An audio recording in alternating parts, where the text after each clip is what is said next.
Aristotle knew what he was talking about when he said, "We are what we repeatedly do." Excellence, then, is not an act, but a habit. I'm sure I don't have to tell you your good and bad habits add up to where you are in your health journey. My name is Jenny Waters, and I am a nutrition and mindset coach for empty nesters. I love to help empty nesters create those good habits, not out of sheer willpower and white knuckling, but doing it the easy way. And in today's video, I'm going to share with you the steps to make a good habit stick and go on autopilot so that it can help further along your health journey. On today's video, I'm going to share with you the easy way to create good habits that will help you transform your health without having to have white knuckle willpower and motivation.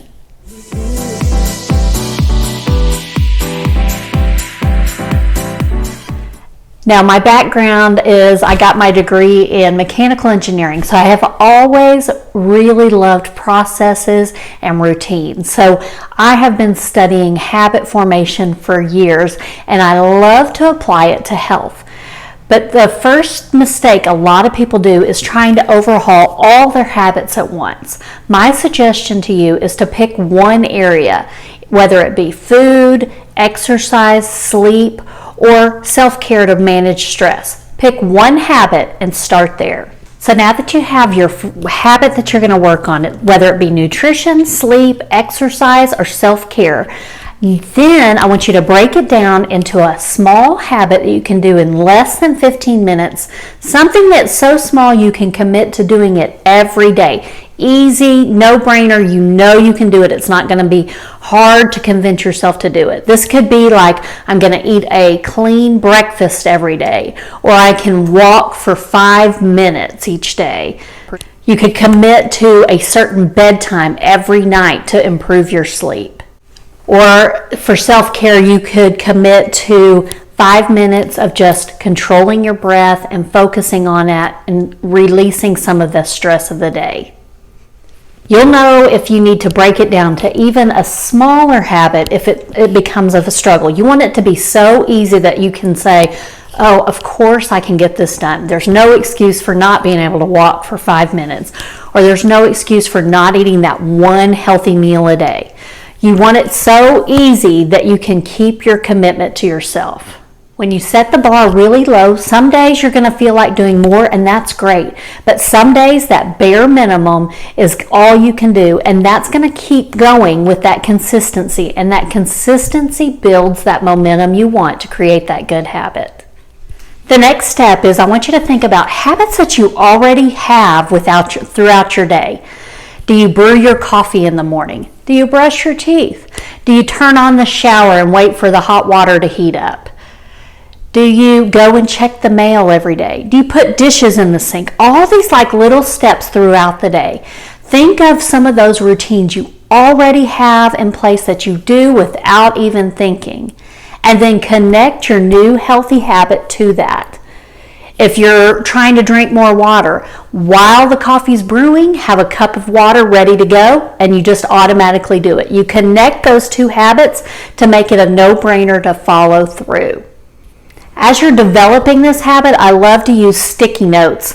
After I brush my teeth, then I will do 5 push-ups. Or after I brew my coffee, I will take my supplements. Things like that will remind you what your new habit is that you're trying to put in place. After I go check the mail, I'm going to go for a 5-minute walk around the block.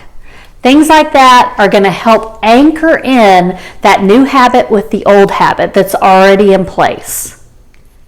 Now, a little trick I use on the days that I don't even feel like doing that small, tiny habit, I tell myself I'm going to feel so good afterwards. It's a good little mantra to teach your brain that, okay, maybe there's a little struggle right here, but I'm going to feel so good after. And if you have that habit small enough, you can always commit to doing that and feeling proud of yourself after you follow through. Now, after you followed through, Your brain loves to be rewarded. So you want to reward that good behavior by celebrating. And celebrating doesn't have to be, it shouldn't be celebrating with food. It should be like giving yourself a high five, smiling at yourself in the mirror, giving yourself a thumbs up, doing a little dance party, some little thing. It might seem silly at first. I guarantee at the beginning I had a little trouble with this, but you've got to celebrate, because that's going to get that brain feel good that it wants to follow through and help you create this new neural pathway that's going to make this habit just a no-brainer, like brushing your teeth. So you want to have a very small habit, tie it to something you already do, and then celebrate following through, and then keep going. Keep being consistent and doing each day that small habit. And as that builds, the confidence in that habit is going to build, and you're going to want to keep following through, and sometimes overdoing and doing a little more than what you set that bar at. And you're going to start seeing the results of that new habit. Now, I need to share a little secret with you. I know we've heard a lot about it takes 21 days to form a habit. That's partially true. It does get your brain thinking of that habit after 21 days, but that old habit still exists too. So to erase the old way and start the new way, you really need to go to more like 67 days.